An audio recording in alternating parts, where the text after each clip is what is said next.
안녕하세요. 저는 얼마 전에 두 번째 이혼을 하게 된 이혼녀입니다. 그리고 앞으로도 결혼을 하지 않고 지낼 독신녀이기도 하죠.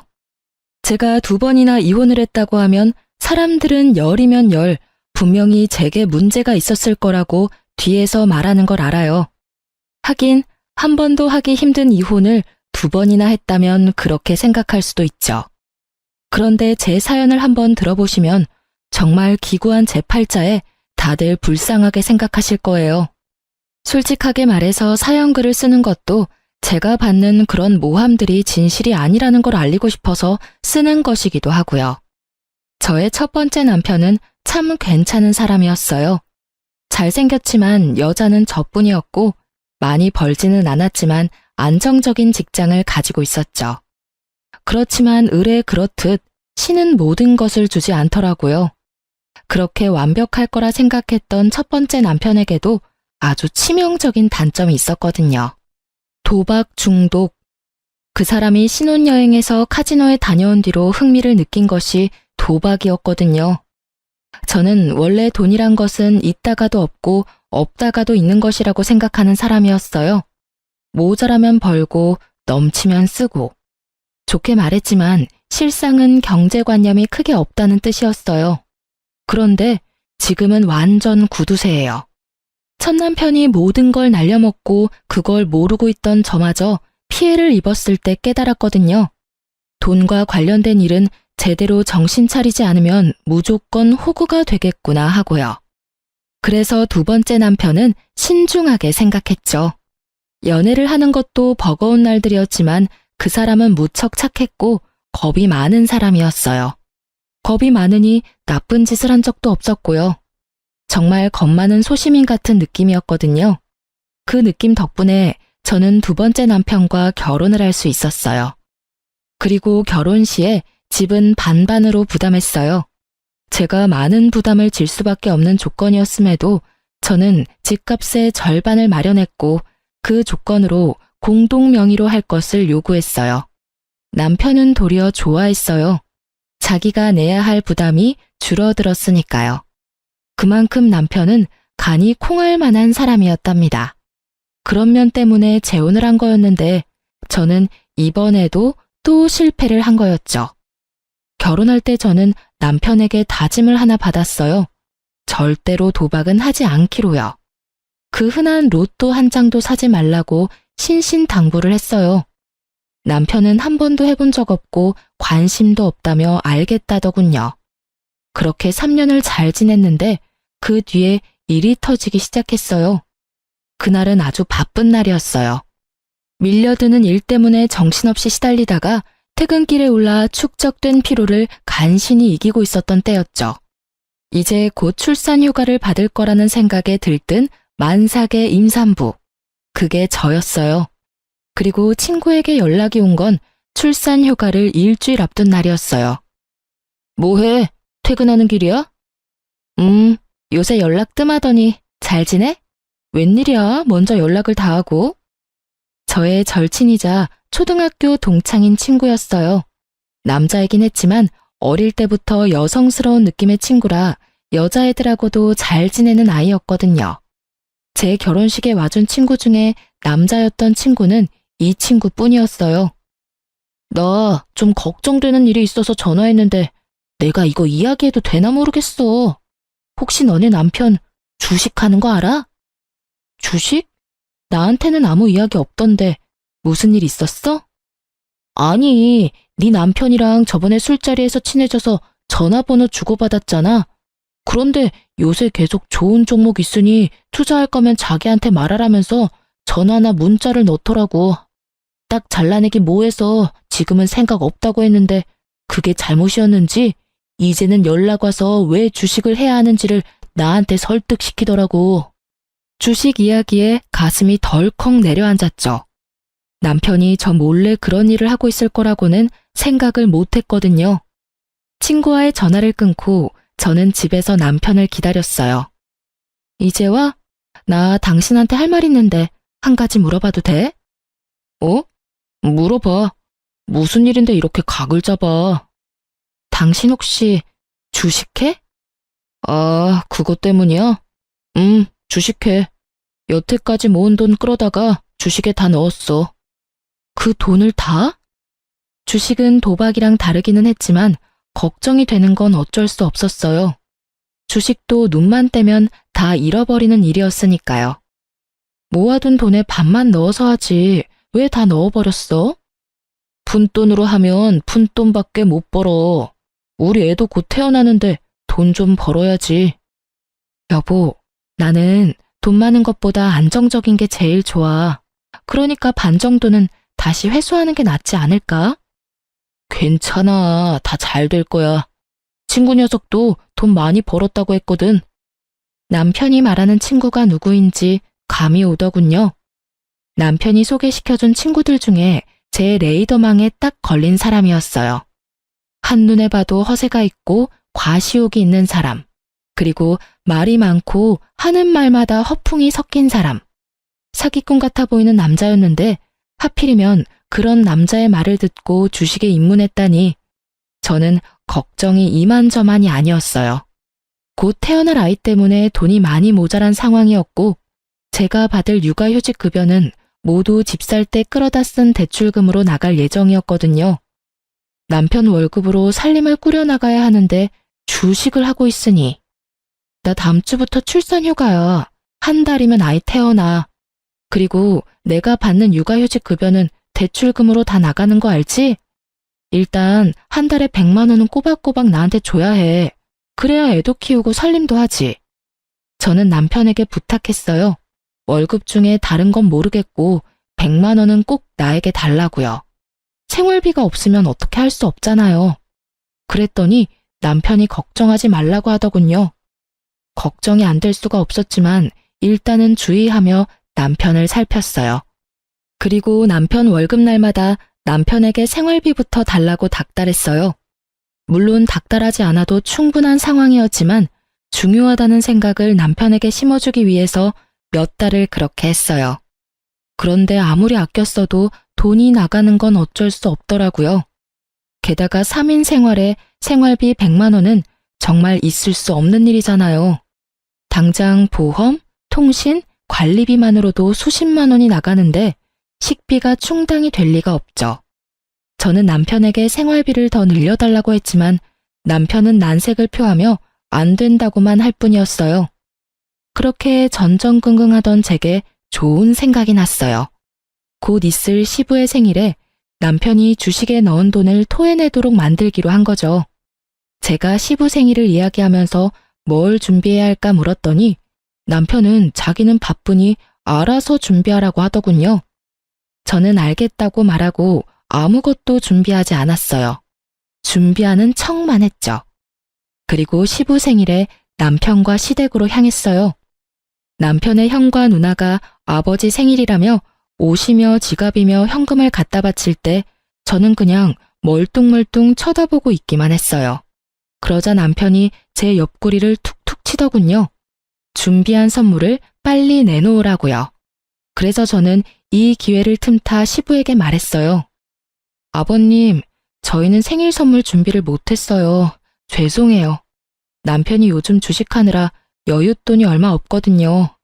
저도 육아휴직 중이라 돈도 많이 못 받는데 애 키우니까 돈이 많이 나가서 어쩔 수 없었어요. 제 말에 남편이 두 눈을 동그랗게 뜨고 시부가 깜짝 놀란 것 같더라고요. 너 주식하냐? 그런데 도대체 얼마를 주식에다가 넣으면 집에 생활비가 없어? 아버지, 그게 아니고 생활비로 100만 원은 줘요. 돈 안 주는 것도 아니고요. 그 100만 원은 관리비랑 보험, 통신비도 포함이잖아. 그거 빼면 50만 원도 안 남는 거 알지? 끼어들어서 그렇게 말했더니 시부 얼굴이 벌겋게 변하더군요. 너 그런 것도 제하지 않고 꼴랑 100만 원만 줬다고? 저 어린 손주 분유 한 통 사 먹일 돈도 없었겠네. 너는 다 큰 놈이 마누라의 자식 새끼 놔두고 도대체 뭐 하는 짓거리야?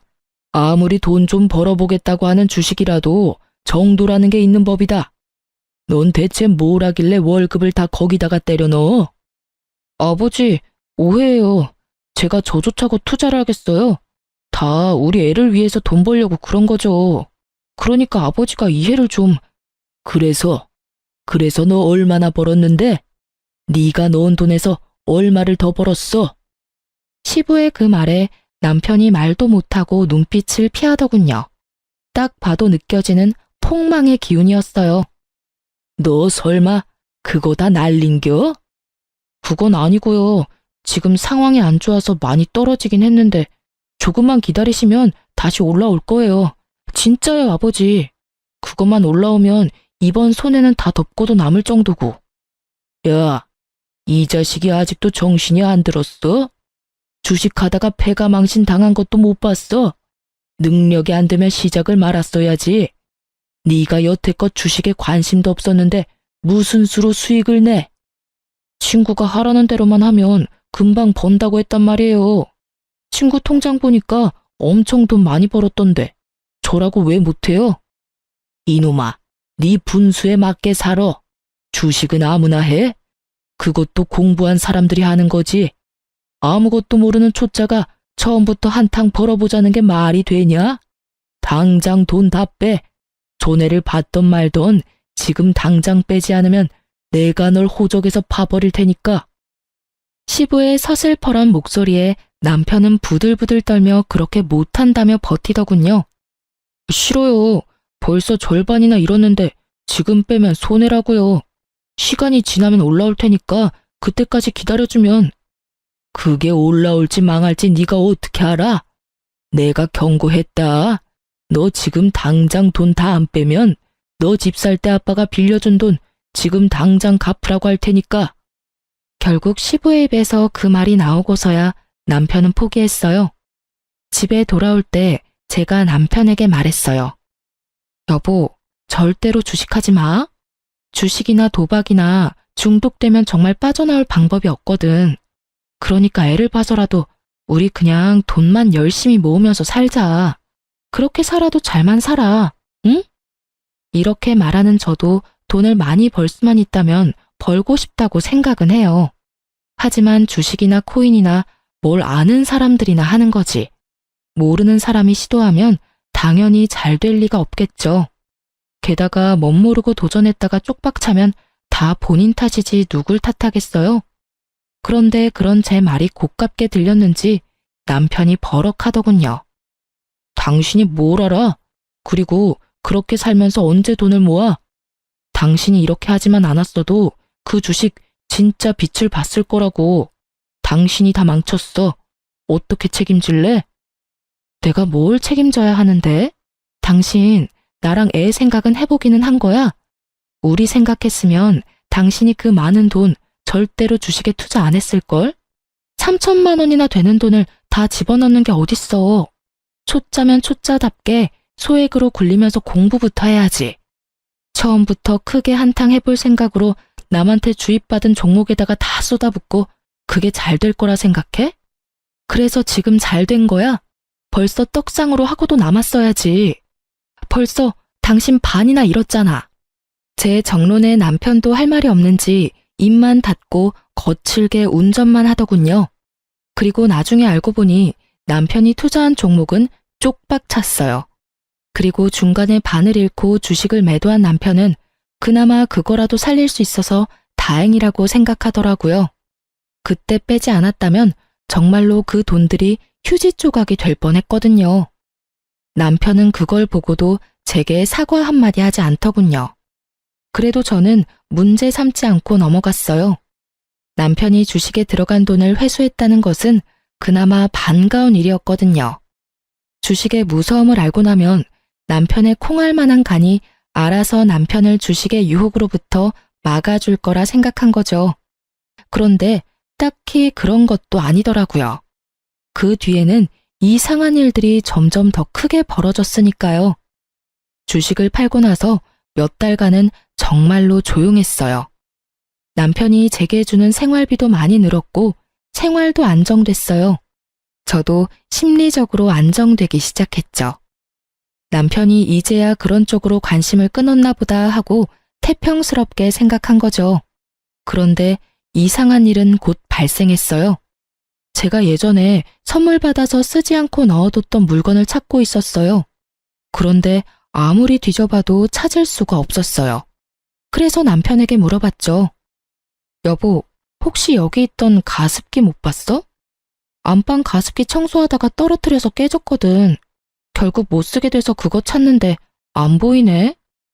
찾던 가습기는 친정오빠가 출산할 때 선물해준 물건이었어요. 남편은 모르겠다고 하더군요. 그래서 이상하다 싶었어요.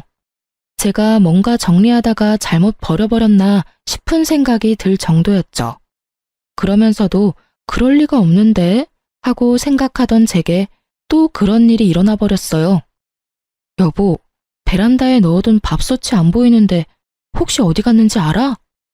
그 밥솥은 제가 산 밥솥이었어요. 쓰고 있는 물건이 꽤나 쓸만해서 계속 쓰다가 망가지면 그걸로 사용할 생각이었는데 그 새 제품이 깜쪽같이 사라진 거예요. 남편한테 물어보니 남편은 또 모른다고 하니 정말 귀신이 곡할 노릇이었죠. 그래서 저는 혹시나 싶은 마음에 중고 사이트를 들어갔어요. 제가 찾던 밥솥과 가습기 이름을 검색했더니 중고 물건을 올려놓은 사람들이 몇 보이더군요. 그런데 최근 물건 중에 제 물건과 똑같은 물건이 있더라고요. 그리고 그걸 올린 사람이 똑같은 사람이라는 걸 알고서는 그대로 놀라버렸어요. 바로 그 아이디가 남편의 아이디였거든요. 게다가 더 화가 난 건 산지 얼마 안 된 물건도 미개봉 물건도 모두 가격을 반이나 후려쳐서 팔았다는 거였어요. 그 돈이 다 제 주머니에서 나오는데 집에서 남편에게 이야기해봐야겠다 싶어서 그날 빠르게 집으로 갔는데 이번에는 공기청정기가 사라졌더라고요. 얼마 전에 제가 구입한 최신 제품이었거든요. 여보, 여기 있던 공기청정기 어디 갔어? 아, 그거 팔았어. 어차피 별로 효과도 없잖아. 정말 천연덕스럽게 말하는 남편을 보면서 저는 온몸에 소름이 돋는 기분이었어요. 그걸 자기가 왜 팔아? 내가 내 돈 주고 산 거야. 팔아도 내가 팔아야지. 그거 꼴랑 얼마 한다고? 돈 없어서 팔았어. 됐어? 당신이 매달 가져가는 돈 때문에 그렇잖아. 내가 가져가는 돈이 얼마나 된다고 이래? 돈이 없냐고? 나 다시 일 시작하고 생활비 주는 것도 반으로 줄었잖아. 당신 월급은 다 어디다 쓰는 거야? 혹시 아직도 주식해? 저는 혹시나 하는 마음에 남편 폰을 빼앗아 확인부터 했어요. 그런데 주식에는 잔고가 0원이더군요. 가지고 있는 종목도 없고요. 그래서 더 이상했어요. 주식도 도박도 안 하는데 돈이 없다니 이상하잖아요. 당신 밖에 살림 차렸어? 제 말에 남편이 어이없다는 듯이 한숨을 내쉬더군요. 무슨 헛소리야. 그냥 돈이 좀 필요했었어. 내가 돈 어디다 쓰는 것까지 당신한테 말해야 해? 내가 산 물건 팔아치우는데 그걸 내가 몰라야 될 이유도 없지? 말해봐. 그 돈 다 어디다 써? 아니면 당신 혹시 잘렸어? 아니야, 아니라고. 에휴, 너하고 무슨 말을 하냐. 됐다 됐어. 말해보라고. 당신 가습기랑 밥솥도 당신이 갖다 팔았지? 그래, 내가 했다. 됐냐? 돈도 얼마 안 되는 거 팔았다고 생색은. 나중에 갚아주면 될 거 아냐. 그렇게 말하면서 남편이 기분 나쁘다는 티를 팍팍 내면서 밖으로 나가버리더라고요. 그리고 그때 친정엄마에게 전화가 왔어요. 너 잘 지내고 있니? 응, 엄마 무슨 일로 전화했어? 바쁜 일 아니면 내가 다시 전화할게. 아, 바쁜 건 아닌데 네가 꼭 알아야 될 일이라서 전화했는데. 무슨 일인데? 이 서방이 좀 이상하지 않니? 얼마 전에 뜬금없이 우리 집에 찾아와서 돈 좀 있냐고 묻더라고. 무슨 일로 그러냐고 했더니 투자를 해주겠다고 하던데. 아무래도 너 첫 번째 결혼해서 그런 일로 이혼했으니까 좀 걱정돼서. 뭐? 투자? 그제야 남편이 뭘 하려는 건지 알게 됐어요. 도박도 아니고 주식도 아닌 투자. 당시 유행 중이던 코인이었죠. 설마 돈 빌려줬어? 돈을 왜 빌려줘? 나 돈 없다고 했지. 그런데 이 서방 괜찮긴 한 거니? 모르겠어. 일단 알겠으니까 끊어봐. 혹시라도 아빠나 오빠한테도 잘 말해도 절대로 돈 주지 말라고. 저는 열이 받을 대로 받았어요. 제가 왜 첫 번째 결혼에 이혼했는지 다 아는 남편이 저뿐만이 아니라 제 친정까지 끌어들이려고 했다는 생각에 엄청난 배신감을 느꼈거든요. 저는 남편에게 문자를 보내서 당장 집으로 돌아오라고 했어요. 돌아온 남편은 못마땅한 모습이었고 저는 가까스로 분노를 참으며 대화를 시작했어요. 당신, 우리 엄마한테 돈 있으면 투자해주겠다고 했다면서? 그래, 어차피 당신한테 이야기하면 말 시작도 못하고 끊어냈을 거잖아. 그러니까 장모님한테 먼저 말 꺼냈지. 당신 정신 나갔어? 내가 왜 저번 남편이랑 이혼했는지 몰라서 그래? 도박 중독이었다며. 그거랑 나랑 무슨 상관인데? 내가 언제 도박장 들락날락거렸어? 그 사람은 돈 갖다가 불법적인 일에 퍼부은 거고 나는 주식이랑 코인이라는 합법적인 일에 쓰고 있잖아. 코인이랑 주식이 불법이냐? 내가 말했지. 아무것도 모르면 당신이 가지고 있는 소액부터 시작하라고. 그런데 우리 엄마한테 돈을 빌리려고 했잖아. 거기서부터가 문제인 거라고. 그리고 도박이랑 주식 코인이 다르긴 왜 달라? 똑같아. 소액으로 허용 가능한 범위 내에서 하는 건 다 합법이지. 그런데 당신이 감당 못할 금액으로 다 퍼붓고 집안 세간살이까지 팔아가며 하는 건 중독이야. 도대체 코인은 누가 가르쳐 준 거야? 코인도 그 미친놈이 하라고 하든? 그래? 그래, 그 친구가 알려줬다. 왜? 그래서 뭐가 문젠데? 당신한테 손 벌린 적 없잖아. 내가 내 돈 쓰는데 도대체 왜 이렇게 참견질이야? 아, 진짜 열받아서. 그리고 도움 하나도 안 되는 당신보다 훨씬 도움되는 친구가 그 친구거든? 내 친구 욕하지 마. 잘하는 짓이다. 친구 이야기는 그렇게 새겨 들으면서 집안에 있는 돈은 있는 돈 없는 돈 다 끌어다 탕진하면서 와이프 말은 귓등으로도 안 듣지? 정신 좀 차려. 제가 아닌 친구를 감싸는 남편 놈을 보며 저 인간이 제정신인가 하는 생각이 들더군요. 지금 뭐가 문제인지를 전혀 모르고 있더라고요. 전 남편이 보였던 얼굴과 똑같은 얼굴, 똑같은 눈빛을 하고서요. 제발, 제발. 당신 진짜 중독이야. 이러다 나중에 어떡하려고 이래. 저는 거의 울부짖듯이 남편에게 소리쳤어요. 이 결혼만큼은 망치고 싶지 않았어요. 그래서 부탁했는데 돌아오는 말이 제 예상과는 달랐어요. 내가 왜 중독이야? 당신 전 남편 같은 사람이 중독이지. 내가 대출 끌어다 코인에 넣는 거 아니잖아. 내가 쓸 수 있는 돈으로 하고 있잖아, 지금. 너 전 남편한테도 이런 식으로 굴었어? 전 남편도 사실은 별거 아니었는데 도박 중독인 것처럼 꾸며서 이혼했어. 중독이 뭔지 몰라서 그래? 있는 돈 다 끌어다 쓰는 게 중독이야. 지금 당신 꼴을 좀 보라고. 거기다가 우리 엄마한테 돈까지 빌리려고 했잖아. 당신 진짜 어쩌려고 이래? 결국은 안 빌렸잖아. 그럼 된 거 아니야? 멀쩡한 사람 중독자 만드니까 기분 좋아? 너랑 대화하면 답답해 돌아버리겠다고. 앞으로 이런 이야기 할 거면 나한테 말 걸지 마. 저는 이미 남편이 중독되었다는 사실을 알게 됐어요. 아무리 제가 이야기해도 도돌이표처럼 되돌아올 뿐이라는 것도 깨달았죠. 그래서 남편이 아닌 시모에게 찾아갔어요. 시댁에는 시부는 출타 중이었고 시모만 집에 계셨어요. 저는 시모에게 말했죠. 어머님, 그이가 이번에는 코인에 손을 댔어요. 제발 어머님이 뭐라고 해주세요. 이러다 진짜 집 다 말아먹겠어요. 제 말에 시모가 가만히 제 얼굴을 빤히 보더라고요. 그러더니 어이없는 말 한마디를 하더군요. 예, 너는 그렇게 안 봤는데 사람이 왜 그렇게 속이 좁니? 네 남편이 어련히 알아서 하지 않을까?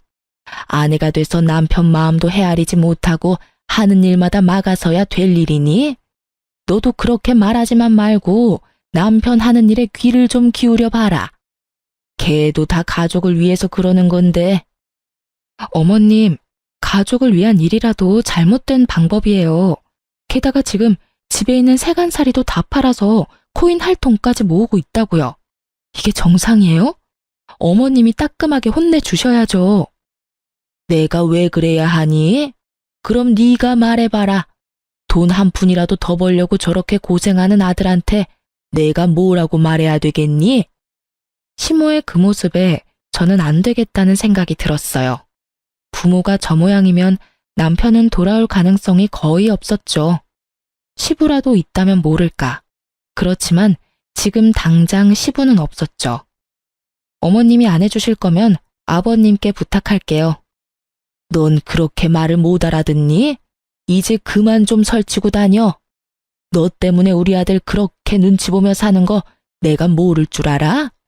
난 절대로 그렇게 놔둘 생각 없어. 꼬우면 네가 나가. 우리 아들 이래라 저래라 조종할 생각 말고. 시모의 말이 선을 넘었다는 것을 알았어요.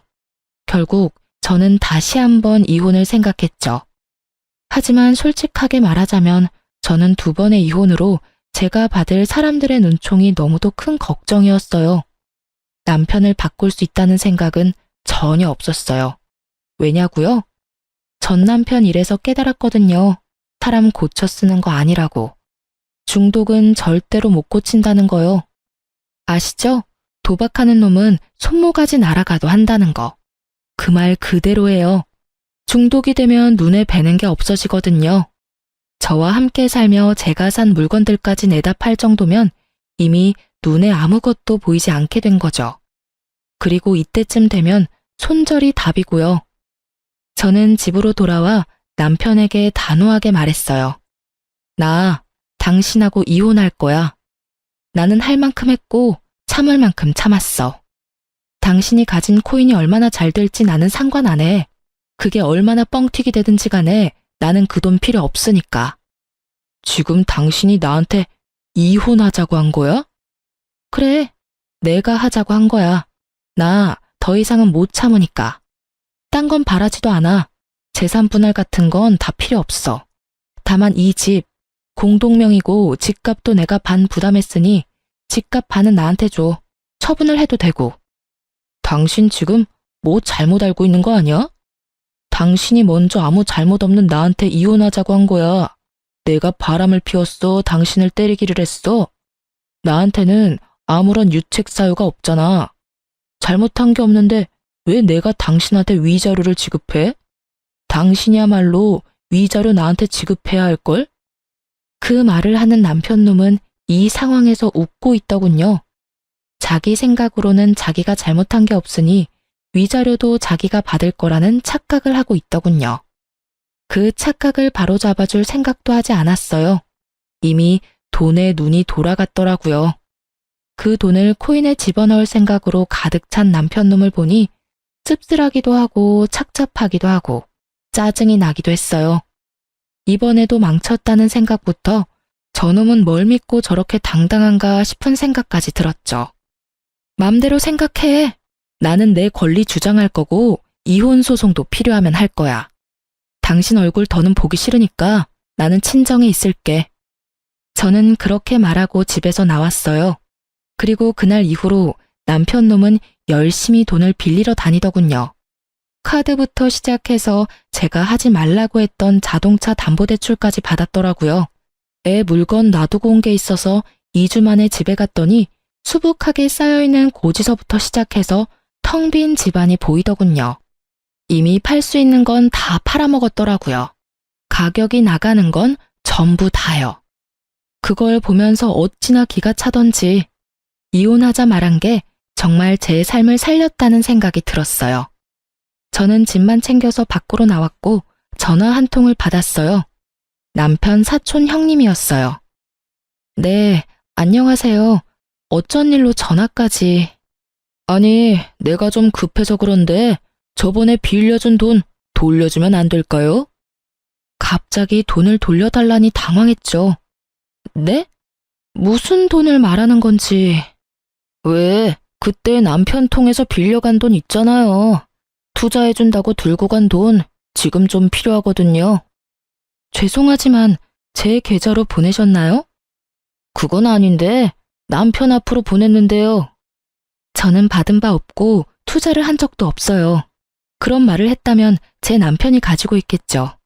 저한테 전화하셔도 그 돈은 못 돌려받으니 남편에게 말씀하세요. 그치만 돈은 와이프에게 있다고 하던데요. 제 금융기록 보여드릴게요.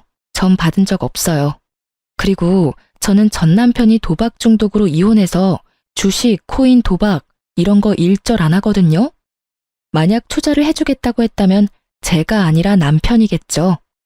뭐 때문에 제 이름을 빌렸는지는 모르겠지만 좋은 의도는 아니었던 것 같으니 남편에게 꼭 돈 받아내셨으면 좋겠네요. 그렇게 전화를 끊고 나니 정말 참던 화가 폭발하는 기분이었어요.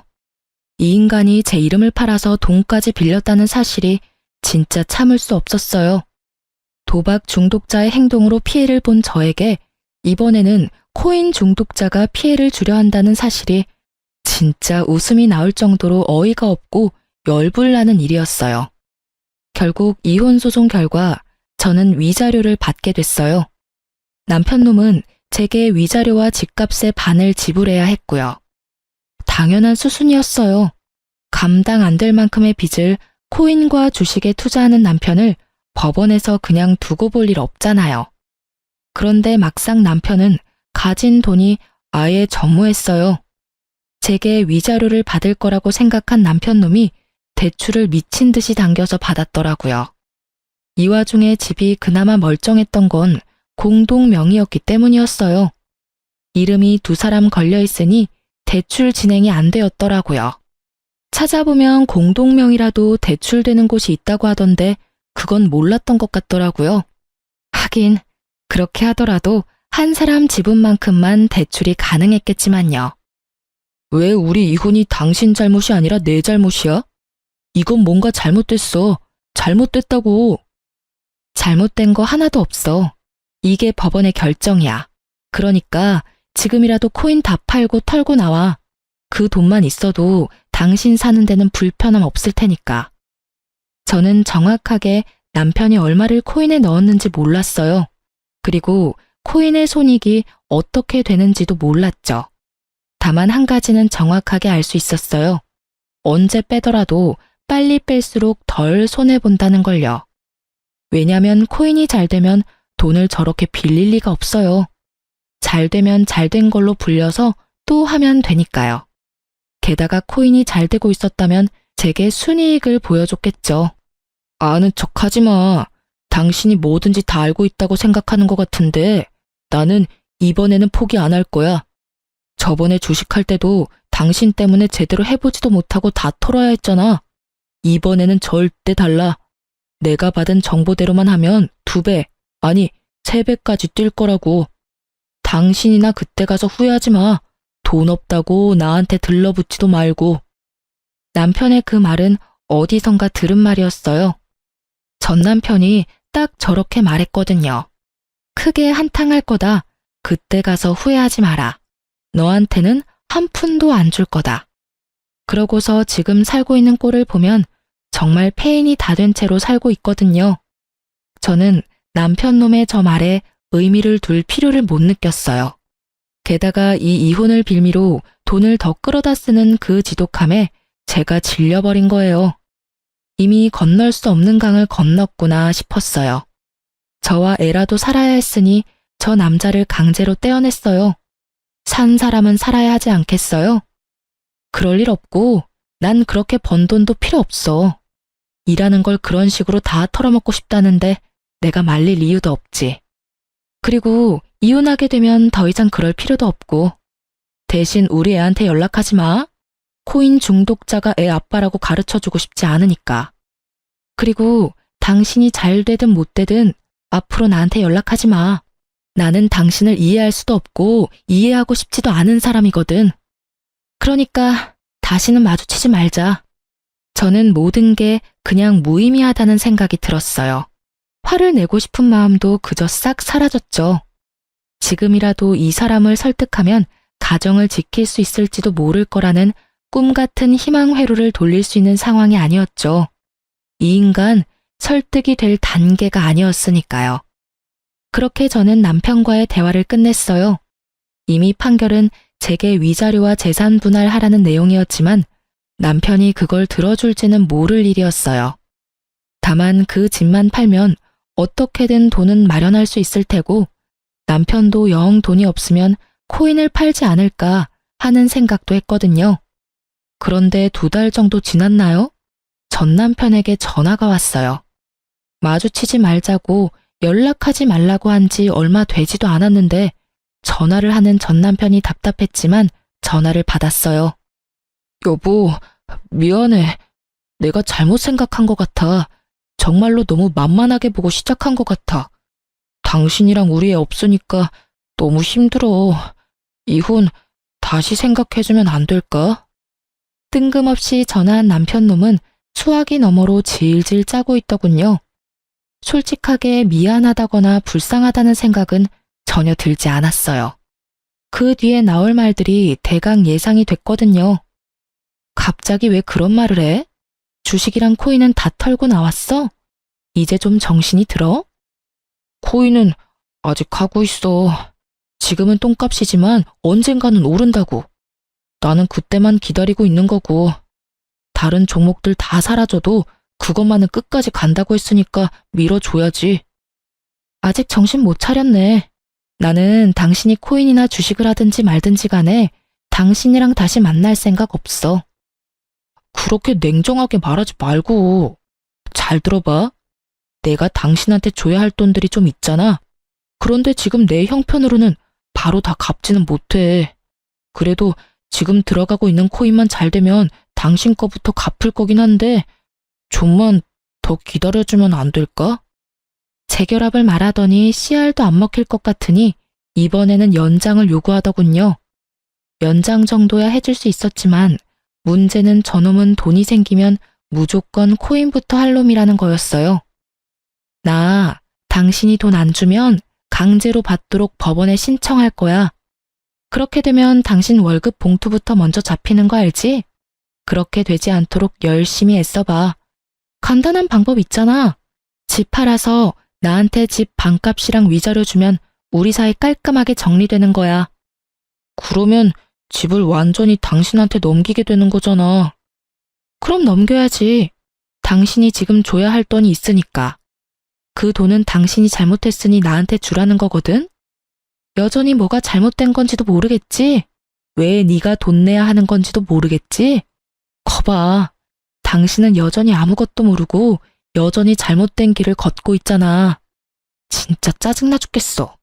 도박 중독자 피했더니 이번에는 코인 중독자야?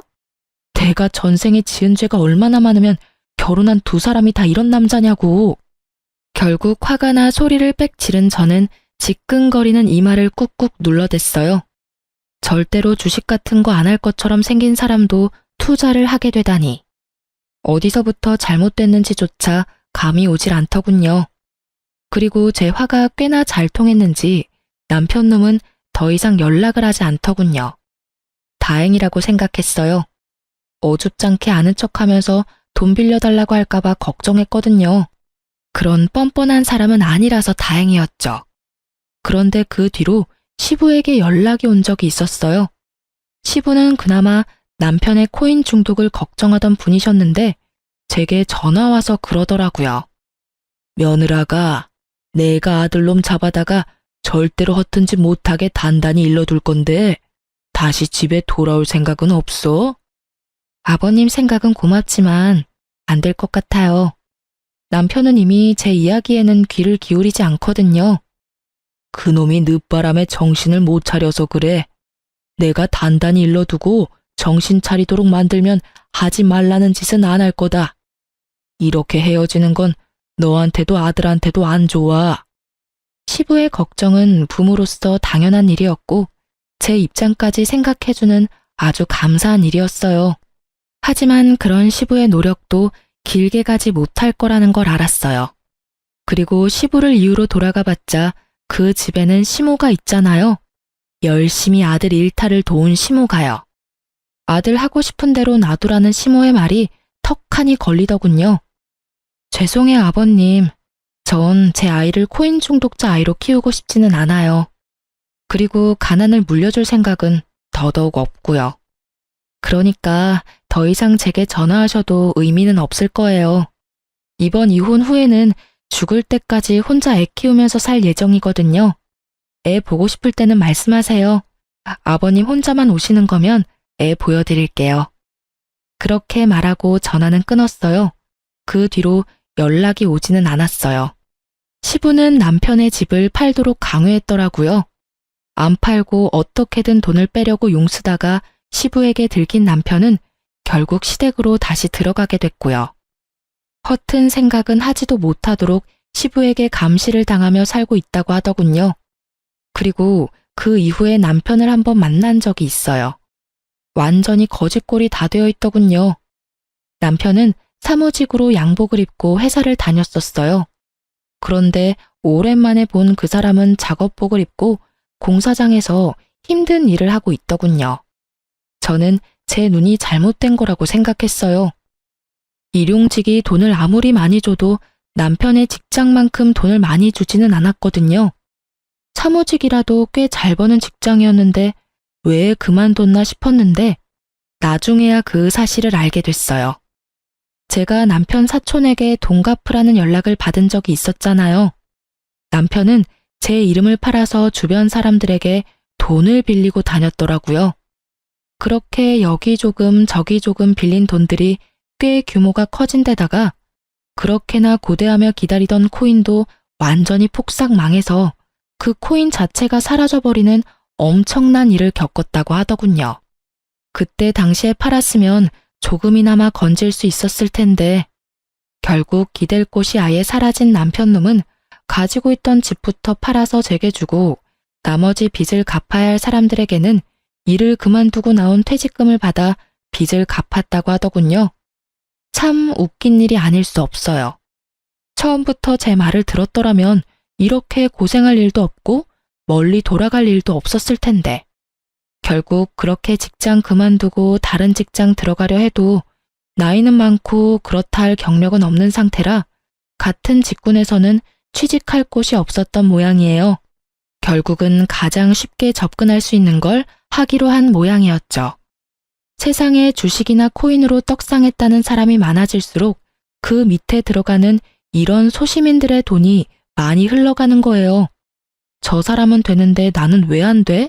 같은 마인드가 사람을 집어삼켜버리는 거죠. 그리고 마누라며 자식이며 다 내팽개치도록 만들어버리고요. 참 무서운 일이에요. 어쨌든 저는 신혼집이었던 집 한 채만은 제 것으로 만들어 아이랑 잘 살고 있어요. 첫 번째 결혼에서는 공동명의 같은 거 없었거든요. 제가 30% 정도 부담을 했음에도 첫 번째 남편 이름으로 해놨었죠. 그랬더니 결국 남편은 그 집마저 다 날려버렸더라고요.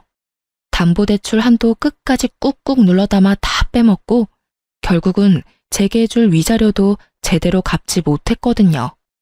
그래서 처음에 결혼할 때 최대한 제 지분을 넣어서 공동명의로 집을 산 거예요. 공동명의라면 몇 개의 대출기관에서는 상대방의 허락 없으면 대출이 안 되는 걸로 알거든요. 아니면 대출 한도가 확 줄여준다든지 그렇더라고요. 이 집 하나만이라도 살리기 위해 제가 얼마나 노력했는지. 집을 살 때 내 지분이 조금이라도 들어가면 무조건 공동명의로 하는 게 현명한 선택일 거예요. 한번 크게 당해본 경험자가 하는 말이니까요. 주식, 코인 중독자 남편과 재산 없이 이혼하게 된 것도 열받는 판국에 집마저 날려먹을 수는 없잖아요. 집만 있으면, 아니 최소한의 미천이라도 있으면 어떻게든 사라지게 되어 있거든요. 사실 두 번째 이혼을 하고서는 많이 힘들었어요. 초혼도 아닌 재혼을 해서 또 이혼한 거였으니까요.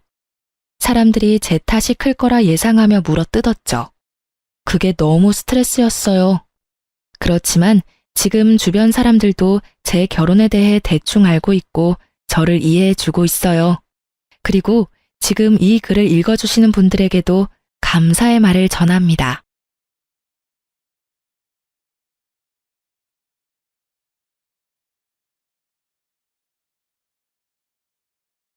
안녕하세요.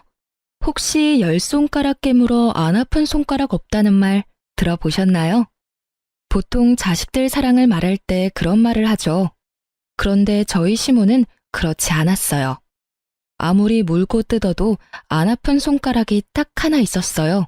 바로 우리 막내 도련님요. 남편과 나이 차가 있는 막내 도련님은 시모의 사랑을 듬뿍 받아 아주 생각 없는 아나무인의 갯사가지 같은 사람으로 자랐어요. 그리고 본인이랑 똑 닮은 여자랑 결혼했죠. 그게 바로 제 동서예요. 그리고 이 세 사람이 저의 사연글의 주인공이 되는 건 당연한 일이기도 하죠. 저와 남편은 이 세 사람에게 무척 많이 시달렸거든요. 제 남편은 속이 깊은 사람이었어요. 연애 초반에는 참 지루하고 무슨 생각을 하는지 모르는 남자다 싶었는데 점점 사람을 알고 나니 속이 깊고 진중한 사람이더군요. 그리고 절대 경거망동하는 사람도 아니었고요. 남편과 결혼을 결심한 건 시부의 영향도 있었어요.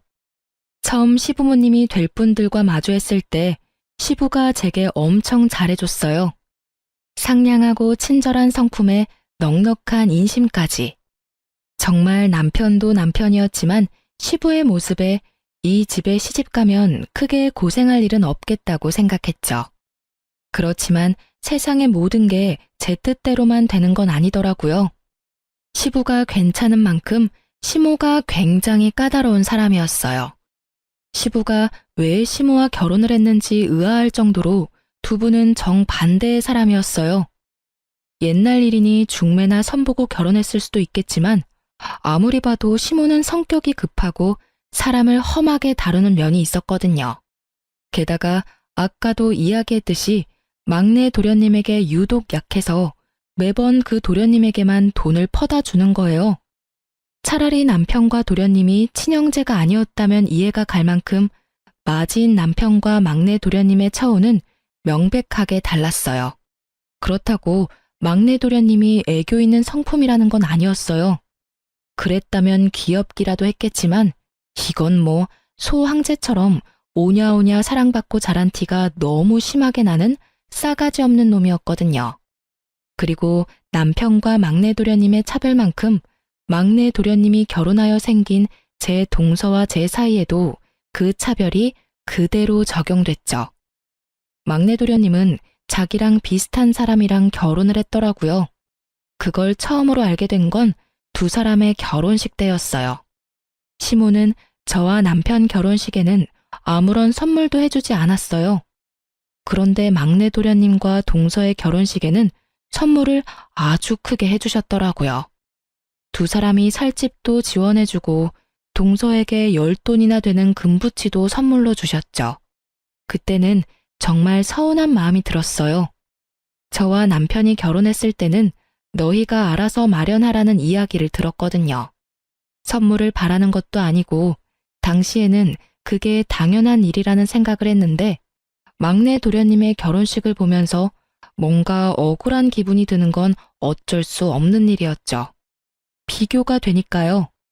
금부치에 대한 욕심보다는 그게 시부모의 애정과 관심이라는 생각이 드니까 더 비교되어서 우울했던 것 같아요. 그렇지만 형님 된 제가 동서에게 그런 마음을 가지면 안 될 것 같아 열심히 제 마음을 추스렀지만 생각보다 그게 쉽지 않더라고요. 동서는 아주 대단한 사람이었거든요. 시모를 어떻게 구워 삼는지는 모르겠지만 매번 시모에게서 돈을 받아가는 솜씨가 대단했어요. 게다가 매번 힘든 일은 빠지는데도 시모는 그런 동서 탓을 하거나 혼낸 적이 전혀 없었어요.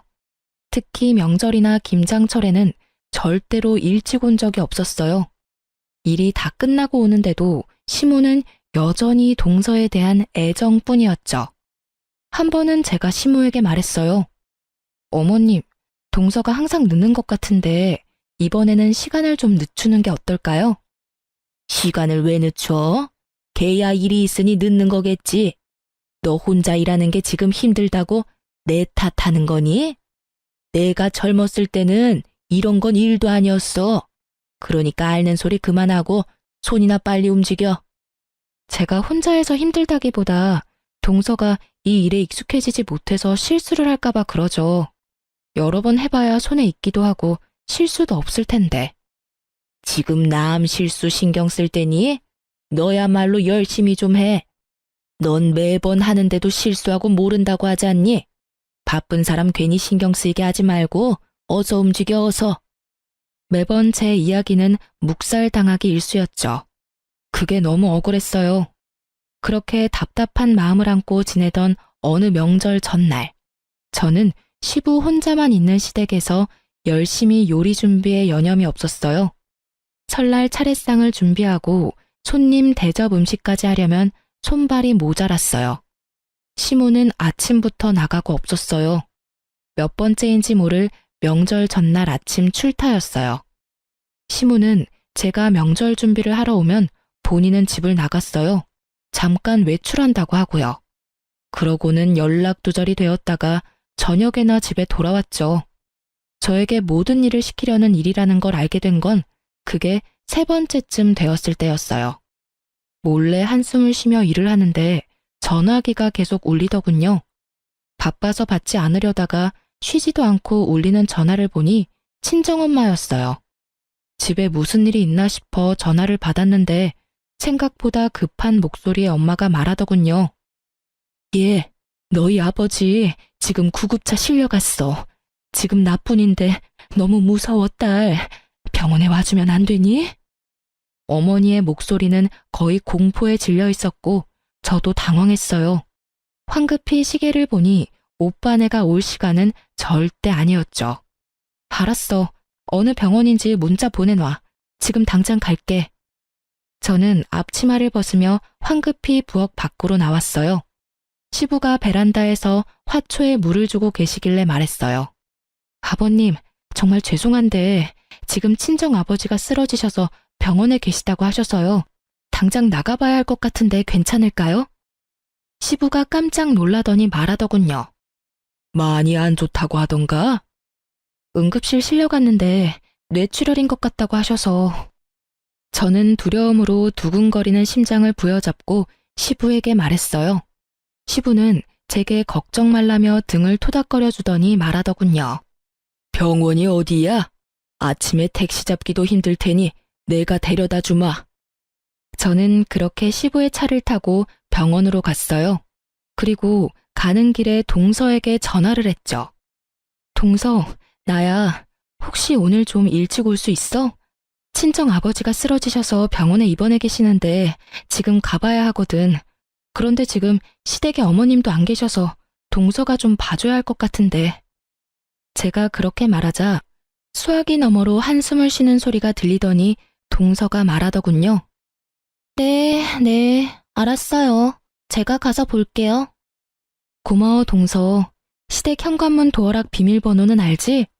내가 장은 다 봐놨고 밑준비하다가 나왔으니까 그렇게 양이 많지는 않을 거야. 오늘만 좀 부탁해. 솔직히 이렇게 말하는 것도 지금 생각하면 웃긴 일이었지만 그때는 저도 참 순진했었죠.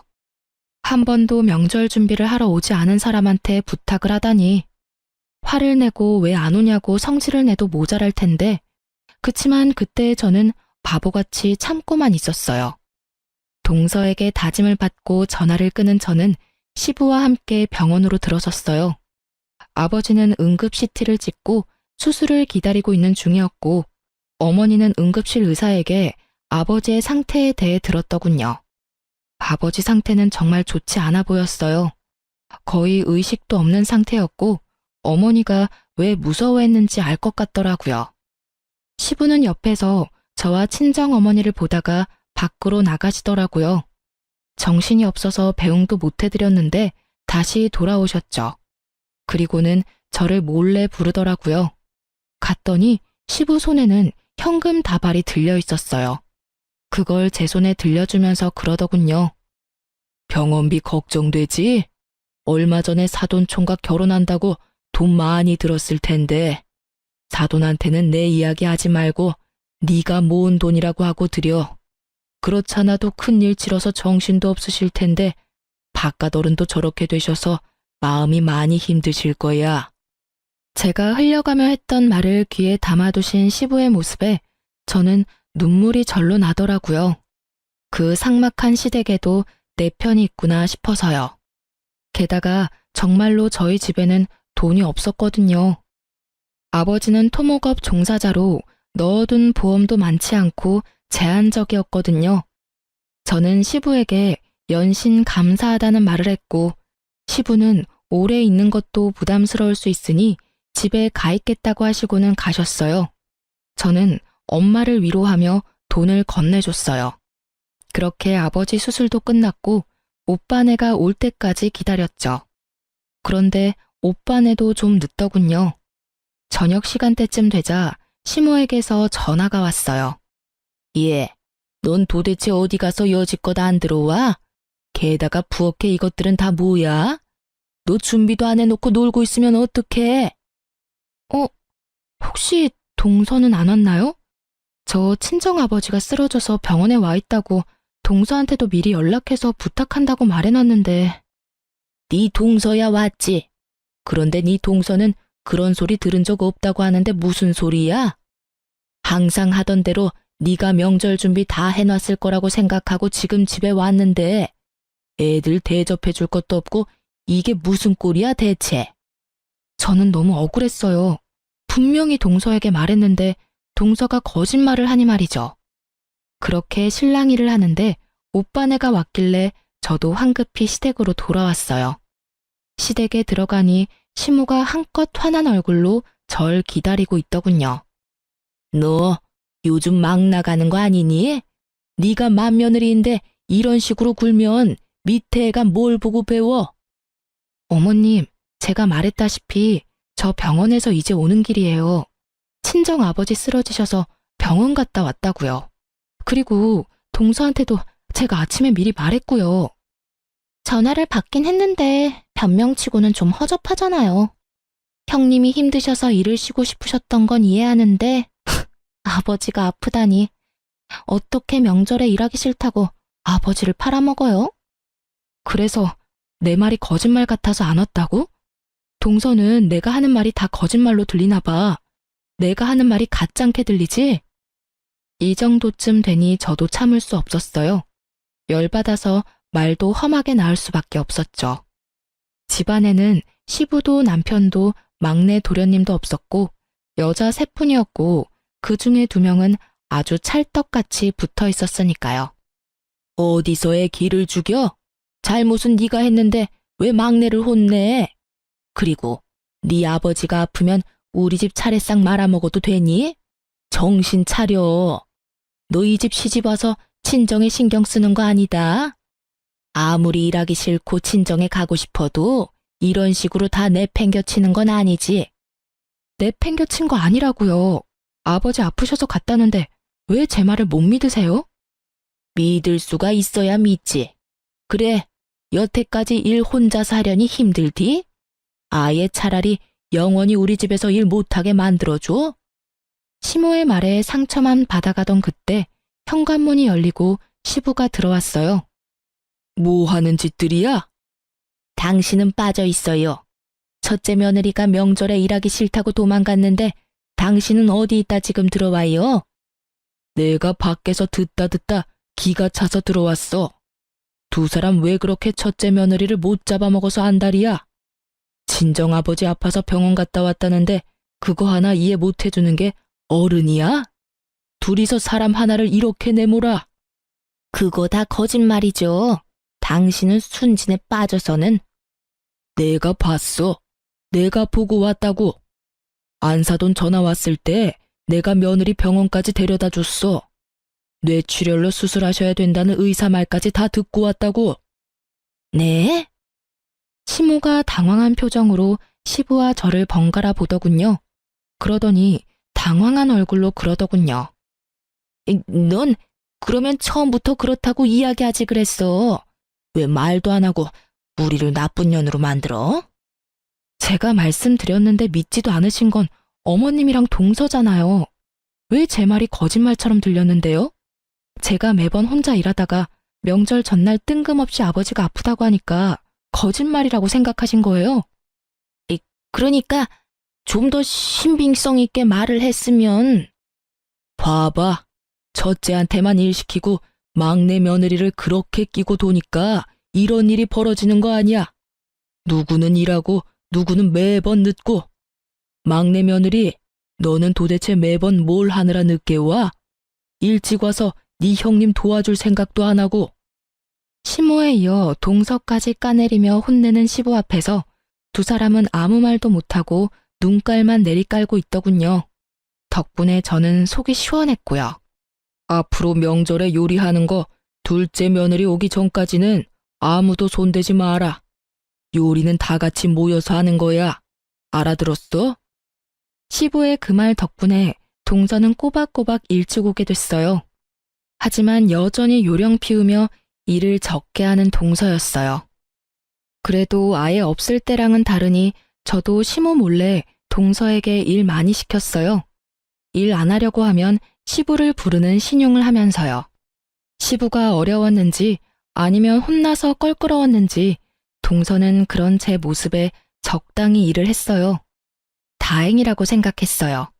그래도 이 시댁에 제 생각해주는 사람이 있다는 게 마음이 든든했거든요. 남편도 시부의 행동에 고마워했어요. 매번 제가 시모와 동서와 사이가 좋지 않아서 그 사이에서 남편이 고생을 많이 했거든요. 시부 덕분에 정리가 되어버리니 남편이 나설 일도 없게 된 거죠.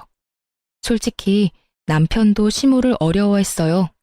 친자식인데도 남편에게 건 기대가 많았던 만큼 자기가 원하는 대로 하지 않은 큰아들에게 실망도 많았던지라 항상 남편을 탐탁치 않게 대했거든요. 그렇게 한동안 평화가 이어지나 싶었는데 사고는 여차하는 순간에 발생하더군요. 시부가 교통사고를 당했다는 연락을 받은 거죠. 생각보다 너무 안 좋은 상황이었고 병원에서도 장기간 입원을 해야 할지도 모른다고 할 정도였어요. 그렇지만 시부는 당장 급한 수술만 하고 집으로 돌아가고 싶다고 하셨죠. 아마 병원이라는 공간이 주는 두려움 때문이었던 듯해요. 어찌됐건 집이 편하니까. 시부의 의견을 듣고 시모는 저와 동서를 불렀어요. 급한 수술 끝나면 아버지 집으로 돌아오실 거다. 상태도 많이 안 좋고 그냥 병원에 있으면 좋으련만 무슨 양반이 저렇게 고집이 센지 무조건 집에 오겠다는구나. 둘 중에 누구든지 한 사람은 합가해. 나 혼자서 아버지 돌보는 짓 나는 못해. 내 나이가 젊은 것도 아니고 다 늙어 빠져서 지금 남편 수발 들어야겠니? 며느리가 둘이나 있으니 둘 중에 누구라도 들어와라. 시모 말에 동서가 제 얼굴을 슬쩍 쳐다보더군요. 형님이 아무래도 아버님이랑 많이 친하시고 시댁에도 많이 익숙하시니까 형님이 합가하는 게 낫지 않을까요? 자신이 하고 싶지 않다는 말은 절대 하지 않고 저만 들먹이는 동서를 보며 제가 시모에게 말했어요. 저희가 합가할게요. 제 말에 동서가 옆에서 박수를 치며 한껏 좋아하더군요. 역시 형님이세요. 아버님도 편하게 쉬실 수 있겠어요. 당연히 그래야지. 네가 맏며느리 아니냐? 합가는 당연한 일이지. 그러니까 생색내지 마라. 네가 잘한 게 아니라 네가 그렇게 하는 건 당연한 일이니까. 네, 그런데 집은 놔두고 몸만 들어와도 될까요? 그의 직장이 시댁에서는 너무 멀어서 출퇴근이 어려울 것 같아서요. 대출금 나가는 것도 크게 없으니까 그 집은 놔뒀으면 해요. 그건 너희 알아서 하고 네 아버지 들어오기 하루 전에 짐 정리하고 들어와. 앞으로 아버지 일은 네가 다 책임지고 하거라. 시모는 그렇게 말했고 동서는 왜인지 모르게 눈을 반짝거리더군요. 시부가 들어오고 저는 합가에서 살며 시부의 수발을 들었어요. 남편도 제가 고생하는 걸 보고만 있을 수는 없었는지 저녁에는 아버님 몸 씻기는 걸 도와줬죠. 저는 식사할 때 도와드리고 이동하는 걸 도와드렸어요. 우리는 맞벌이였지만 시부의 상태가 워낙 위중하니 제가 일을 그만두고 시부 수발을 들었어요. 그런데 시부 수발된 지 한 달쯤 됐을 때 시모가 부르더군요. 너희 집 지금 비어있지? 네, 비어있어요. 그 집 파는 게 어떠냐? 네? 갑자기 남의 집을 왜 팔라는 건지 이해가 안 가서 벙찐 채로 되물었어요. 우리 집에 빚이 좀 있어. 그거 팔아서 빚을 좀 갚으면 될 것 같아서 그래. 어차피 안 쓰는 집인데 팔면 어떠니? 어머님, 그 집은 팔지 않기로 했어요. 남편 직장에서 가깝기도 하고 아이를 위해서 신중하게 고른 곳이기도 하고요. 장기간 사용하지 않을 거면 월세로 내놔도 좋을 물건이에요. 굳이 지금 파는 건 좀 아닌 것 같아요. 아니, 너는 시댁이 힘들다는데도 눈 하나 깜짝 안 하니? 죄송하지만 어머님, 그 집은 저희들 돈으로만 마련한 집이에요. 만약에 돈이 필요하시면 동서나 막내 도련님한테 말해보세요. 돈 많이 빌려주셨잖아요. 아파트도 어머님 돈으로 해주셨고. 막내 도련님이랑 동서도 그간 돈 좀 벌었을 테니까 본인 돈으로 집을 사던지 어머님이 해주신 돈으로 산 아파트 담보대출이라도 받아서 얼마 정도 어머님한테 돌려주던지 하라고 하면 될 것 같네요. 지금 나더러 줬다가 뺏으라는 거야? 그렇게 파렴치한 사람을 만들고 싶니? 줬다가 뺏는 건 당연한 거죠. 주지도 않았는데 뺏는 건 날강도잖아요. 제 말에 시모 얼굴이 확 굳어버리더군요. 하긴 기분이 좋지는 않을 테죠. 날강도라는 말을 들으면 누가 기분 좋겠어요. 그치만 어쩌겠어요. 저게 사실이었잖아요. 저희한테 준 것도 없는데 달라니 말도 안 되는 이야기죠. 제 말에 시모가 울그락불그락하며 소리치더군요. 너 시어머니한테 그게 무슨 말버릇이야? 어떻게 저런 말을 서슴없이? 어머님이 잊으신 것 같아서 말씀드려봤어요. 솔직히 동서랑 막내 도련님한테 다 퍼주실 때는 좀 억울한 기분이 들기도 했는데 지금 해보니 지원받지 않았던 게 다행이라는 생각이 들어요. 저희가 돈이라도 받았어 봐요. 있는 돈 없는 돈 다 달라고 하셨을지도 모르죠. 지금도 그렇고요. 합가하긴 했지만 살림은 저희 돈으로 다 꾸리고 있잖아요. 아버님 가게에서 번 돈은 어머님이 다 쓰시고 있으니까요. 그런데도 저희한테 돈 달라고 하시는 거면 실수하신 거죠. 저희는 드릴 돈이 없으니까 동서한테 잘 말해보세요. 그만큼 얻어간 게 많은데 설마 아무것도 안 주진 않겠죠. 결국 뼈있는 제 말에 아무 말도 못한 시모가 씩씩거리며 밖으로 나가더군요.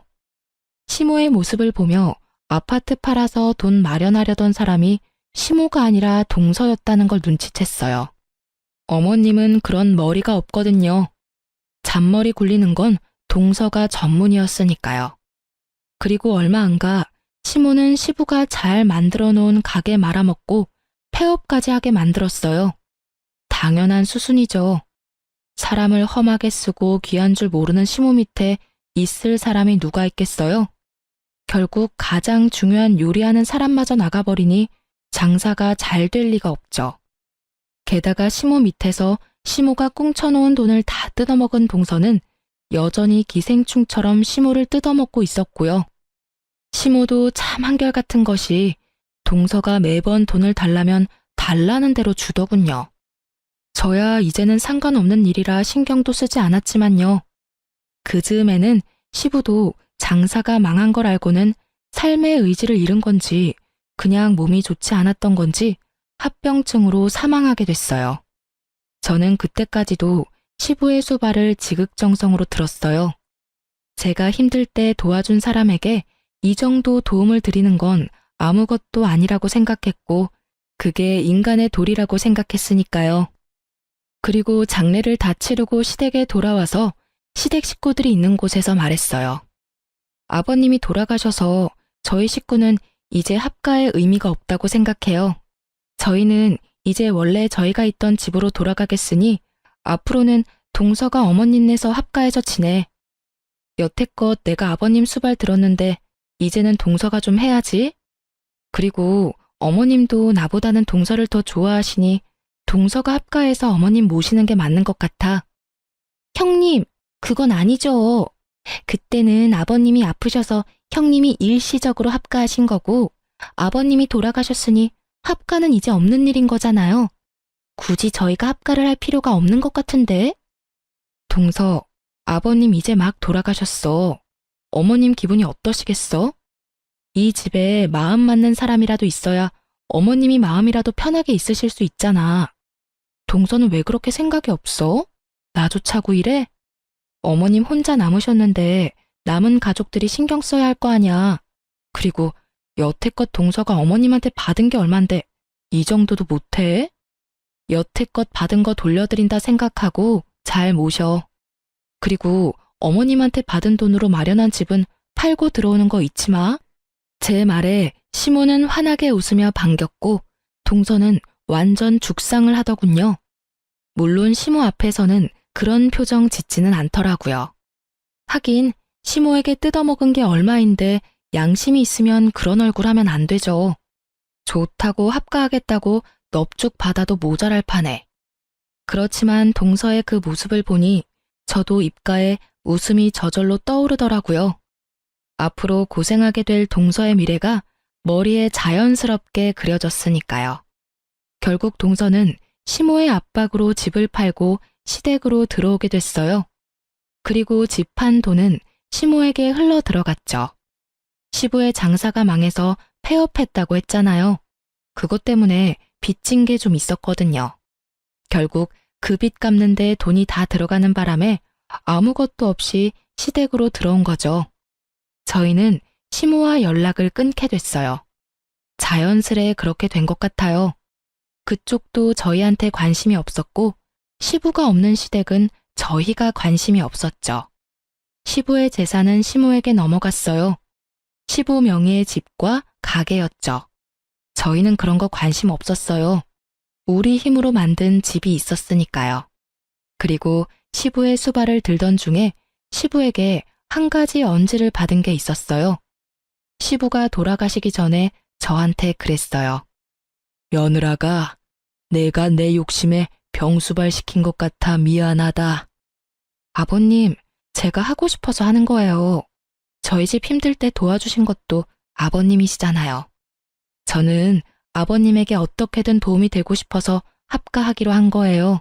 그러니까 그런 말씀 마세요. 그래, 내가 보니 네 시어머니가 장사를 다 말아먹고 있더구나. 10년 넘게 같이 일하던 직원도 잘라버리고 내가 죽고 나면 이 집에 제대로 남아있을 재산이 없어. 재산 없으면 뭐 어때요? 집만 있으면 어떻게든 사라져요. 자식도 둘이나 있으니 용돈도 필요한 정도는 드릴 수 있고요. 너희 시어머니 걱정하는 건 아니다. 그 사람은 그런 걱정 안 해도 악착같이 살 사람이거든. 내가 걱정하는 건 첫째랑 너다. 여태껏 해준 것도 없이 마음고생만 시키고 결국에는 병수발까지 시키니. 그러니까 내가 몰래 넣던 생명보험 며느리 네 이름으로 바꿔놓을 테니까 그거 수령해서 손주 키워가며 잘 살아라. 막내는 이미 많이 가져갔어. 없어도 잘 살겠지. 시부에게 유언처럼 그 말을 들을 때 어찌나 마음이 아팠는지 몰라요. 그래서 저는 시부의 사망보험금을 여전히 손도 못 대고 있었어요. 수령은 했지만 쓰기가 미안하고 아까운 기분이 들어서요. 시모와 동서는 모르는 돈을 받았으니 시모가 시부 유산을 나눠주던 안 나눠주던 상관하지 않았어요. 그렇지만 시댁에서는 난리가 났더라고요. 시부의 재산이 얼마 안 된다는 걸 알게 된 동서가 본성을 드러내기 시작했거든요.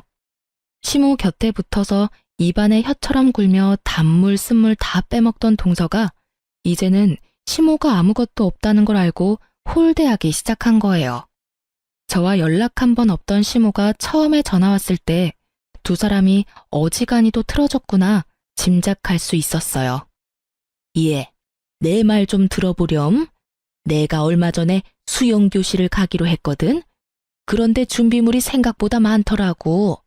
게다가 나이도 늙은 사람이 싼 거 걸치고 가면 사람들이 얼마나 욕하겠니? 그래서 수영복이랑 수영장에 갈 준비물 산다고 돈 좀 달랬더니 세상에 문화센터에 네 동서가 전화해서 취소해버린 거 있지? 뭐 저런 애가 다 있는지 모르겠어. 게다가 아침 저녁으로 식사도 안 하고 음식도 맛없고 청소도 안 해서 뭐라 했더니 어머님이 집에서 쉬고 계시니까 어머님이 좀 하세요.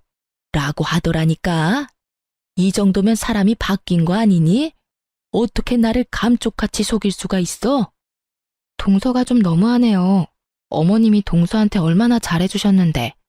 가방도 사주고 집안일도 안 할 수 있도록 빼주고 집도 사줬는데 말이죠. 혹시 돈 빌려주실 때 차용증 받은 건 없으시죠?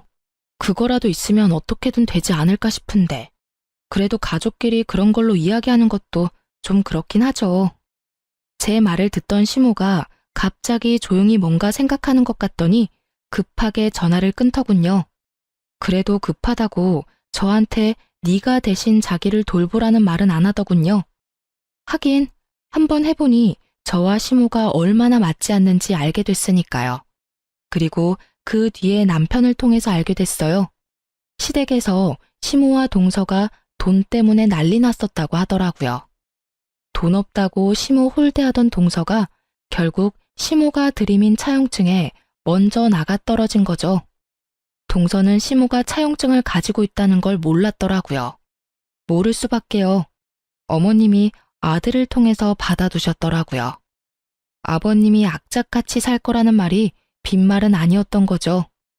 동서가 시모에게 원룸 하나 얻어줄 테니 따로 살자는 말을 했을 때 시모가 차용증을 들이밀면서 그 돈 다 갚으면 나가준다고 했다더군요. 처음 보는 차용증과 자기를 부양하라며 악쓰는 시모 모습에 동서도 진절머리가 난 모양이더라고요. 그렇지만 이 상황도 웃기긴 마찬가지잖아요. 엄연히 동서가 살고 있는 집은 시모 소유이고 얹혀 사는 사람은 동서네인데도 마치 자기가 주인인 척 진짜 주인을 쫓아내려고 하다니 동서도 여간 내기는 아닌 거죠. 게다가 두 사람의 다툼에서 동서도 지지는 않더군요. 시모가 차용증으로 협박 아닌 협박을 하자 동서도 시모 협박에서 벗어나고 싶었던 모양이에요. 그래서 하면 안 될 방법을 생각해낸 거였죠. 시모가 가진 집을 팔아버리려 했다더군요. 당연히 그렇게 되지는 못했고요. 그리고 그걸 알게 된 시모는 시모가 가진 집을 담보로 대출을 한껏 받았더라고요. 동서가 나쁜 짓을 꾸며도 절대 손해는 보지 않으려고요.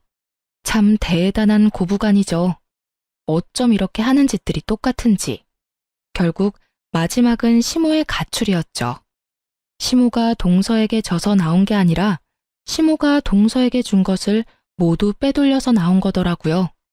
그렇게 가출해서 방문한 곳이 저희 집이었어요. 시모가 처음에 찾아왔을 때 저와 남편은 절대로 시모를 받지 말자고 미리 이야기를 나눈 상태였어요. 남편도 남편대로 시모에게 실망한 것이 컸고 저는 저대로 시모에게 당한 세월 때문에 용서가 되지 않았죠. 시모는 대뜸 오자마자 그러더군요. 예, 너희 집이 많이 좁네.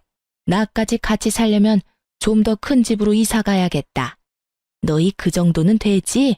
이 집도 대출 없이 샀잖니? 어머니, 저희는 다른 데로 이사 갈 생각 없어요. 그리고 어머니는 지금 집이 있으시잖아요. 막내가 모시고 있는데 여기는 왜 오신 거예요? 남편 말에는 가시가 있었어요. 그 말에 시모가 쌍심지를 켜고는 눈을 부라리며 남편에게 소리치더군요. 넌 내 아들이야. 내가 내 아들 집에 오는 게 무슨 잘못이니? 그러면 넌 이 엄마를 모시기 싫다는 거야? 네, 저는 이미 어머니가 제 처하고 저를 동생네와 차별할 때부터 그렇게 생각하고 있었어요. 그래서 분가할 때 동생을 어머니한테 붙여줬잖아요. 그때 좋아하셨던 것도 어머니셨죠? 이제 저희는 더 이상 다른 볼 일 없다고 생각하는데요. 볼 일이 왜 없어? 엄마가 부르면 와야 하는 게 자식된 도리지. 네가 싫다고 해서 네가 나를 부양해야 할 의무에서 자유로워지는 거 아니야. 너희들은 나를 부양해야 할 의무가 있다고. 어머니, 저희는 이미 아버지 병수발까지 들어가며 부양했어요. 나머지는 동생이 할 일이죠. 그리고 솔직하게 말해볼까요? 아버지가 남긴 유산, 저희 몫은 아무것도 없었잖아요. 어머님이 쥐고 안 놓아주셨으니까요. 그래서 저희도 어머니하고 할 말 없어요. 남편은 시모에게 냉정하게 말했어요. 말투가 냉정했을 뿐 하는 말은 모두 사실이었죠. 그렇지만 시모는 그게 마음에 들지 않았던 모양이더라고요. 그래서 너희가 받은 거 없다고 지금 나한테 이러는 거니? 네, 그러니까 저희한테 부양하라 마라 말하지 마세요. 그게 그렇게 마음에 걸렸으면 말을 하지 그랬어. 내가 지금이라도 한몫 떼주마. 원하는 금액이 얼마야? 내가 그냥 나온 줄 아니? 나도 돈 가지고 나왔어. 정말 자식이라고 둘 있는 것들이 돈만 밝혀서는. 저희는 돈 필요 없어요. 아버지가 남겨준 보험금 있으니까요. 그거 가지고 쓰면 되니까 어머니까지 저희한테 돈 쓸 생각하지 마시고 그걸로 막내네나 잘 구슬려 보세요. 남편이 그렇게 말하고는 열이 받는지 자리를 떴어요. 시모는 남편 뒤를 쫓으며 황급히 물었죠. 야, 보험금? 무슨 보험금인데? 나는 그런 거 못 들었어. 너희 나 속이고 돈 가져갔어? 시모가 난리 치길래 저도 결국 시모에게 말했어요. 아버님이 돌아가시기 전에 제 앞으로 수령인 바꿔주셨어요. 그래서 어머님이 몰랐을 수도 있어요. 그 돈에 대한 권리는 저한테 있어요. 그래서 어머님이 저희한테 아버지 재산 나눠주지 않아도 별말 안 했고요. 그런 게 어딨어? 남편이 사망했으면 보험금은 아내가 갖는 게 당연한 거 아니니? 설마 너희 수령인 조작한 거 아니야? 시모는 자기 생각대로 열심히 소설을 쓰고 있었어요. 그래서 제가 말해드렸죠. 아버님이 직접 저를 데리고 보험사 가서 바꾼 거예요. 어머님이 아버님 병원 진료 데리고 가셨으면 수령인이 바뀔 일도 없었겠지만 어머님은 저한테 아버님 일 다 맡기셨잖아요. 못 믿겠으면 보험회사에 직접 연락해 보시던가요. 시모는 어느 보험회사인지 알아내서는 집을 나갔어요. 어디로 가는가 싶었더니 집 나왔던 동선회로 다시 돌아갔더군요. 사망보험금 앞에 다시 뭉치기로 결정한 모양이었어요. 참 한결같고 참 똑같은 고부였어요. 결국 동선회도 시부가 남긴 보험금에 대해 알게 됐죠. 그리고 두 사람은 번갈아가며 저희 집에 찾아와 저희에게 돈 내놓으라며 난리를 피우더군요. 남편은 평일에는 항상 늦게 오는지라 이 사람들을 만날 수 없었으니 결국 이들을 상대하는 건 저였어요. 그리고 저는 더 이상 참지 않았어요. 돈 내놔. 네가 뭔데 우리 남편 보험금을 가져가? 그 보험금 내 거라고. 그래요. 형님이 무슨 수로 아버님 깨어내서 보험 수령인 바꿨는지는 모르겠지만 저희는 그거 용납 못한다고요. 용납을 못하면 뭐 어쩔 건데? 수령인을 전화로 바꾼 것도 아니고 아버님이 직접 가서 본인 의지로 말해서 바꾼 거야. 그건 보험회사에서도 확인 가능한 건데 혹시 전화 안 해본 거야? 아, 몰라요. 암튼 왜 아버님 보험금을 형님이 다 가져가냐고요. 아버님 남은 재산을 다 가져간 건 어머님이랑 동서지. 내가 뭘 가져갔어? 내가 가져간 것보다 더 많은 걸 동서가 가져갔을걸? 보험금을 나눠 갖고 싶으면 아버지 재산도 나눠 가졌어야지. 왜 줘야 할 건 안 주고 정당하게 받은 내 것을 빼앗으려 들어? 하긴 그 나물에 그 밥이라고. 어머님하고 똑같이 동서도 날강도네. 칼만 안 들었지 아주 협박하는 수준이 대단하네. 뭐라고요? 말 다 했어요? 그리고 재산 나눌 것도 없었어요. 빚만 가득해서 쥐뿔도 없었는데 무슨? 그래, 네 시아버지 죽으면서 재산 한 푼 남겨준 거 없어. 다 빚덩어리였지. 그거 갚느라고 아직도 고생 중인 건 너희 모르니? 당연히 아버지 사망보험금은 그 빚 갚는 데 쓰는 게 맞는 거지. 어머님, 그걸 빚 갚는 데 쓰면 어떡해요? 그 돈은 저희한테 주셔야죠. 어머님 말대로 집 팔고 들어왔다가 손해를 얼마나 많이 본 줄 아세요? 저희 집 판 돈으로 빚을 갚았으니까 그 돈은 저희한테 줘야 하는 게 맞는 거죠. 여기서도 동서의 기적의 논리는 계속되더군요. 동선의 집 자체가 시부모의 돈으로 된 시부모 명의의 집인데 그걸 팔았다고 그 집이 자기 집이 된 것처럼 말하는 게 참 인상 깊었어요. 보험금은 제 손에 있는데 두 사람은 서로 자기가 가져야 된다며 앞에서 참 열심히도 싸우더군요. 남의 집 앞에서 그만들 하세요. 그 보험금의 수령인은 저고 이미 제가 받았어요. 법적으로 문제될 소지 전혀 없으니 돌아가세요. 돌아가지 않고 계속 여기서 시끄럽게 구시면 지금 당장 경찰서에 신고할 거예요. 예, 넌 내 며느리야. 세상에 아무리 사이가 틀어졌어도 시어머니를 내쫓는 며느리가 어딨어? 내가 너희한테 뭘 그렇게 잘못했어? 네 남편 키워준 게 나야. 클 때는 이거보다 돈 더 많이 들어. 배은망덕한 것들이. 어머님, 저는 어머님 자식 아니에요. 그리고 저 결혼한 이후로 어머님이 저한테 뭔가 해주신 적 단 한 번도 없었어요. 그럴 때는 모두 아버님이 해결해 주셨죠. 그러니까 제가 은혜를 갚을 사람도 아버님이고요. 어머님은 제가 아니라 동서에게 많이 베풀었잖아요. 저한테는 한 번도 사준 적 없던 값비싼 물건의 용돈들, 게다가 손에 물 하나 묻히지 않게 고이고이 지켜준 거 생각하면 제가 아니라 동서한테 돈을 달라고 하는 게 맞지 않나요? 그리고 제 남편이 클 때 얼마를 썼는지는 모르겠지만 양육은 당연한 거고 그걸 받으려고 하시는 게 어이없는 일이죠. 어머님이 첫째 아들에게 잘해주셨으면 첫째 아들이 어련히 알아서 잘 챙겨드리지 않았겠어요? 매번 차별당하면서 컸는데 뭔가 받으려고 하시는 것 자체가 너무 뻔뻔하다는 생각 들지 않으세요? 그리고 분명히 말씀드리는데 아버님 보험 수령인은 저예요, 남편이 아니라. 남편 키워준 걸 내세워서 받으려고 하지 마세요. 저한테 해준 것도 없으면서 어떻게 여기까지 와서 이렇게 뻔뻔하게 행동하실 수가 있어요? 정말 어이가 없어서. 그리고 동서도 마찬가지야. 아버님 수발 들라고 했을 때 나한테 합가하라고 등 떠민 게 동서였잖아. 그래놓고 아버님 사망보험금을 나눠 가지겠다. 아버님 아플 때 집에 한 번도 들린 적 없는 주제에 염치가 없는 것도 정도 것이야 상대를 하든 말든 하지. 그리고 동서가 어머님한테 야금야금 받아먹은 돈이 사망보험금보다 훨씬 많으니까 이것까지 넘보지 마. 그러다 탈나. 그렇게 저는 두 사람을 억지로 돌려보냈어요. 둘이 딱 붙어서 저를 따돌리고 좋은 거 나눠 잡수신 분들이 이제 와서 저더러 돈 달라며 달려들어봤자 늦은 거죠. 모르는 사람이 봤으면 제가 돈이라도 빌려온 거라고 착각할 정도였다니까요.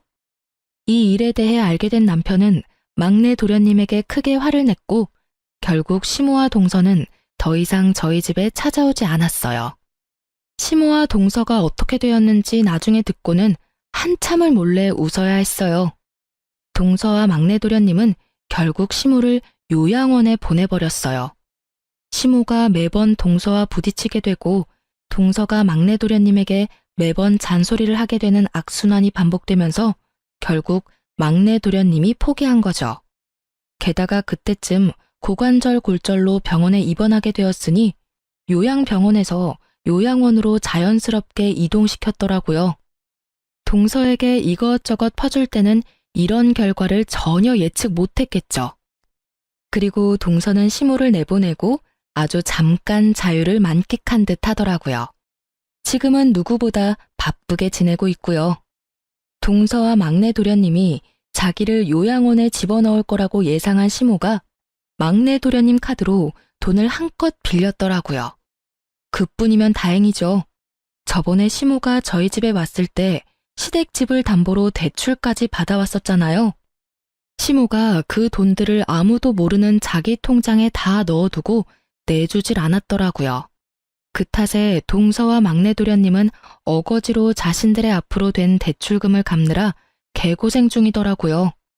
시모 명의의 집 대출금은 엄밀히 따지면 동서네가 빌린 대출은 아니지만 동서네가 그 전에 살던 집을 팔고 시댁에 들어왔으니 나가면 딱히 갈 곳이 없잖아요. 그래서 지금 있는 집이라도 지키려면 억지로 그 돈을 다 갚아야 되는 거였죠. 발등에 불 떨어진 그쪽 집안과는 다르게 저희는 평범하고 평온하게 잘 지내고 있어요. 두 사람은 사람을 함부로 다룬 벌을 받고 있는 거겠죠. 그래서 그런지 요즘은 뿌린 대로 거둔다는 말이 마음에 확 와닿아요. 자기가 싼 똥 열심히 치우는 두 분 덕택에 오늘도 선량한 마음으로, 관대한 마음으로 사람들을 대하고자 노력하고 있으니 이럴 때는 두 사람에게 감사한 마음도 드네요. 제 시댁 이야기는 여기까지입니다. 지금까지 긴 사연 읽어주셔서 감사해요.